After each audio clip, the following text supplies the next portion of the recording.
So here's a little bit of Susan Smith and what she's about and why she's in prison. Now, I think a lot of people remember her and remember this story. So, Susan Smith is a woman who had two sons, aged 3 and 1, and she drowned them in a lake. She killed them, apparently because she was dating a guy who was supposedly he was a wealthy guy who worked for some firm, business, whatever, and he didn't want kids. Now, I guess her defense attorney argued that oh, she wasn't in the right state of mind, so she should be found, not guilty by a reason of mental defect, by a reason of insanity, you know. So let me cut here right quick so I can give you this here. I tell you, I'm not the best at doing this type of stuff, but again, I'm getting better with it. So, Susan Smith is an American woman who was convicted of murdering her two sons in 1994 by strapping her children in their car seats and rolling her car containing her two children into a lake in South Carolina. The case gained international attention because of her false claim that a black man had kidnapped her sons during a carjacking. Her defense attorneys called expert witnesses to testify that she had mental health issues that impaired her judgment when she committed the crimes. She was sentenced to life in prison with the possibility of parole after 30 years. She was first eligible for parole on November 20th of 2024, which was denied. She is incarcerated at Leith Correctional Institution near Greenwood, South Carolina. Okay, guys, I I don't know, like, because there was something else that I read that said that oh she didn't realize what she was doing and she wasn't in the right state of mind. You know, again, I'm no psychological expert, so this is just kind of me doing an ignorant rant in a way, kind of pontificating here. Um, I understand when somebody says I wasn't in the right state of mind, so that's why I punched a wall or that's why I threw an object. But do you know how much when you talk about strapping children into a car and rolling your car into a lake, that's not something that is equivalent to punching a wall or throwing an object. That actually takes effort. That takes time. And so that means you had to have gotten out of your car and made sure the children were strapped up and everything. And then you drive the car up to the ramp. I'm assuming there was a ramp or whatever off the deck or whatever you call the thing. And you put the car in neutral and then you step out the car and just let the car do its thing. Um, Again, I don't work in any legal office. I have not taken any law courses, but I don't know how you can really back up the defense that she just didn't know what she was doing. I don't get that. Now, let me tell you one thing I was wrong about, because here was my prediction. Keep in mind, this was in 1994. Um, she Earlier this year there was an article that said she's eligible for parole later this year. Actually, matter of fact, let me change that. I think I saw this last year. Saw an article that says 2024 Susan Smith will be eligible for parole, and my first thought was, okay, they will more than likely grant her the parole and she'll be a free woman. I said, for some reason, just knowing this country and knowing our legal system, I just have a feeling that she is gonna be free. Well, this came up today. This article came up a few hours ago. I was at work when it popped up, and she was denied the parole. I was like, oh, that's surprising. Now, here's what it says according to Emily Shapiro's article in ABC News. Susan Smith, a South Carolina woman who admitted to drowning her two children 30 years ago, was unanimously denied parole after she appeared before the board for the first time on Wednesday. She says, I know what I did was horrible, and I would give anything if I could go back and change it. I love Michael and Alex, her sons, with all my heart.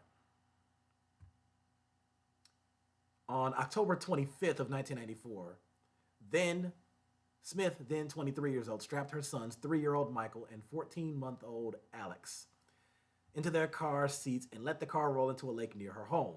At first, she lied to the police and said a black man carjacked her and kidnapped her sons. Her husband believed her, and the young parents appeared on TV to plead for the suspect to bring the boys home. On November 3rd of that same year, police confronted Susan Smith about her story and she admitted to the killings. The board mentioned how her case took resources away from the law enforcement community who searched for her sons. Asked what she would say to the responders, she said, quote unquote, "I'm sorry that I put them through that. I wish I could take it back. I really do. I didn't lie to get away with it. I was just scared. I didn't know how to tell people that I love them. I don't know, guys, I don't know what's wrong right now. I didn't know how to tell the people that love them that they'd never see them again." She says, "I am a Christian and God is a big part of my life." Okay, amen. "And I know He has forgiven me."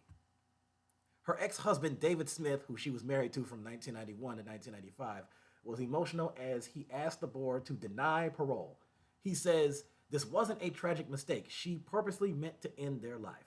I never felt any remorse from her for it. She came pretty close to causing me to end my life because of the grief that she brought upon me." So far, his ex-wife has served 15 years per child. He said, "It's just not enough."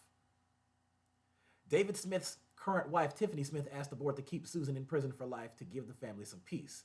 She said her husband can't get out of bed some days because of the pain. Michael and Alex didn't get a chance at life. They were forced the death penalty. Tommy Pope, the prosecutor in the case, also asked the board to deny parole and saying Susan has always focused on Susan. Susan made a horrible, horrible choice to choose a man over her family. If she could have put David in the car, he would have been there too. For the crime she committed, that punishment has not been achieved yet, Pope said. Okay, how much more? Let me see. At the trial, prosecutors argued the young mom was having an affair and said her boyfriend broke off the relationship because of her children. Susan's defense said she planned to die by suicide with her children but left the car at the last second. Pope noted Wednesday that she wasn't wet, she wasn't injured when she ran for help. The defense also focused on her mental health in her childhood.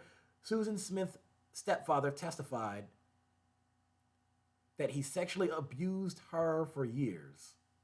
Susan Smith was convicted but spared the death penalty and sentenced to life in prison. She is eligible for a parole hearing every 2 years, beginning at the 30-year mark. David Smith told the parole board Wednesday, "I will be here every 2 years going forward to ensure their death doesn't go in vain." Okay, a couple more. Susan Smith has faced disciplinary action several times in prison, including for sexual encounters with corrections officers, drug possession, and for giving contact information for family and her ex-husband to a documentary producer.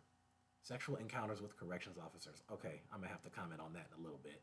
Her attorney, Tommy Thomas, told the parole board this case is about the dangers of untreated mental health. He said that Susan had been she had undiagnosed depression after her second son was born.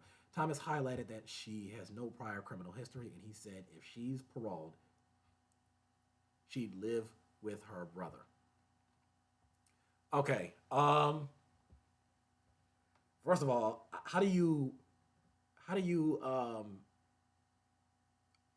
sexual encounters with corrections officers? First of all, how does that even come to be after you just got sent to prison for killing your sons? Giving up your sons for a man. Wow. Now, again, apparently the next time she's eligible for parole is 2026. And if she gets denied that, then it'll be 2030. And it's like, Susan, every time you get denied, it's just you're in here.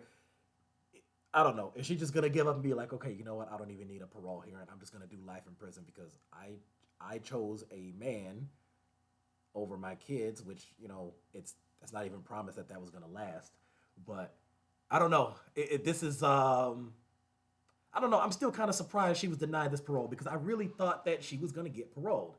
Not saying that I wanted her to, but there's a few facts that we know about this country, this legal system, and sorry to put it like this, but, well, generally for the most part, when you have a certain skin tone. I mean, there are certain things that, come with it or don't come with it. And based on what she looks like, I thought that they would just let her free.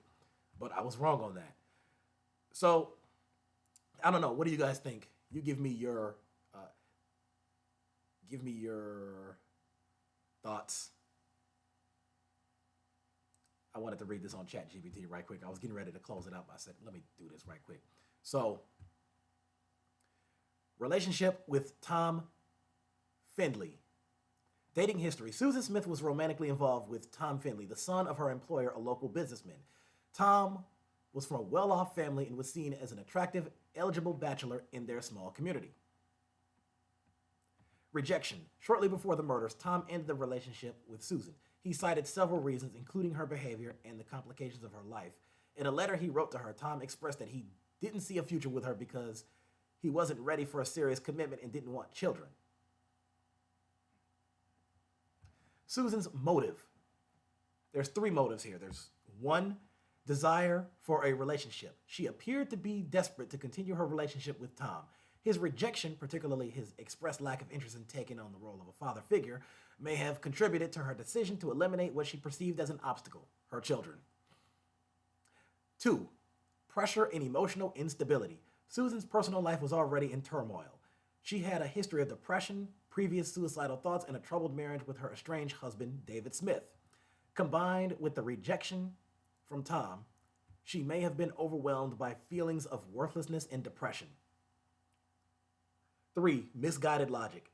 Her actions suggest that she believed getting rid of her children might make her more appealing to Tom, or at least free her to pursue a different life without the perceived burden of being a single mother. Oh boy. Oh boy.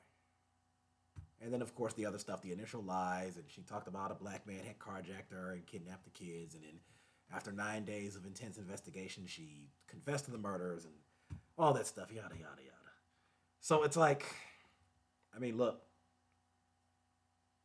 I'd be lying if I told you that I really feel that sorry for her because it's like, let this be a lesson to. And by the way, I don't mean to sound like some dating relationship expert. I'm not. I'm the farthest thing in the universe from it. But I mean, let this be a lesson to all single parents. If you're dating somebody and they say they don't want kids, killing your kids is not the answer. Like that's not going to make your life better. She thought that that would make her life better, if anything, well, not if anything, objectively, it made her life worse. And now she's doing life in prison because of this. So, oh boy, well that's that. So, that's all, folks. So subscribe to my YouTube, like, comment, give your thoughts. Until next time, stay tuned.